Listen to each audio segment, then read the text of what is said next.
ফেনী জেলা যুবদলের ওয়েবসাইট উদ্বোধন ও নেতাকর্মীদের অনলাইনে দক্ষতা উন্নয়ন কর্মশালা অনুষ্ঠিত। ফেনী জেলা যুবদলের উদ্যোগে উদ্বোধন করা হয়েছে সংগঠনের নিজস্ব অফিসিয়াল ওয়েবসাইট। একই সঙ্গে অনুষ্ঠিত হয়েছে যুবদলের নেতাকর্মীদের তথ্য প্রযুক্তি ও সংগঠন পরিচালনা দক্ষতা বৃদ্ধিমূলক কর্মশালা। ফেনী জেলা যুবদলের উদ্যোগে নতুন এক অধ্যায়ের সূচনা।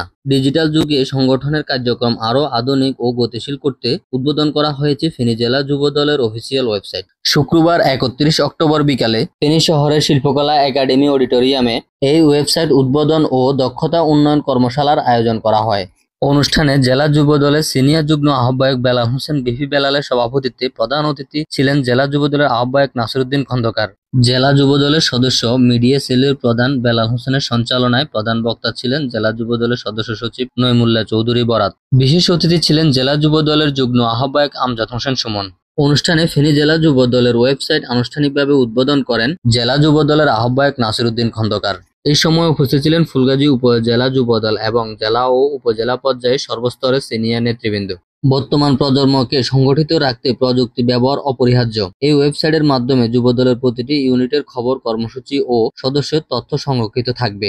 ওয়েবসাইটের মাধ্যমে জেলার প্রতিটি উপজেলা, ইউনিয়ন ও ওয়ার্ড পর্যায়ে যুবদলের নেতা কর্মীরা এখন অনলাইনে নিবন্ধন করতে পারবে। তাছাড়া সংগঠনের সভা, কর্মসূচি ও সংবাদ তাৎক্ষণিকভাবে সবার কাছে পৌঁছে যাবে। এরপর অনুষ্ঠিত হয় দক্ষতা উন্নয়ন কর্মশালা, যেখানে যুবদলের নেতাকর্মীদের প্রশিক্ষণ দেওয়া হয় আধুনিক প্রচারের কৌশল, সামাজিক যোগাযোগ মাধ্যমে কার্যকরী উপস্থিতি, তথ্য নিরাপত্তা এবং অনলাইনে যোগাযোগের নৈতিকতার বিষয়ে। এই প্রশিক্ষণ আমাদের মাঠ পর্যায়ে সংগঠন পরিচালনা আরও কার্যকর করে তুলবে। এক অংশগ্রহণকারীর অভিমত: তরুণ প্রজন্মের রাজনীতিকে সুশৃঙ্খল ও যুগোপযোগী করতে প্রযুক্তির ব্যবহার বিকল্প নেই। যুবদল চায় প্রতিটি সদস্য যেন তথ্যপ্রযুক্তিতে দক্ষ হয়ে সংগঠনের বার্তা পৌঁছে দিতে পারে জনগণের কাছে। প্রযুক্তি নির্ভর সংগঠন গঠনের এই উদ্যোগ ফেনী জেলা যুবদলের এক নতুন দৃষ্টান্ত স্থাপন করেছে। ওয়েবসাইট ও দক্ষতা কর্মশালার মাধ্যমে সংগঠনের কর্মকাণ্ড হবে আরও গতিশীল ও স্বাচ্ছন্দ্য, এমনটাই প্রত্যাশা সকলের।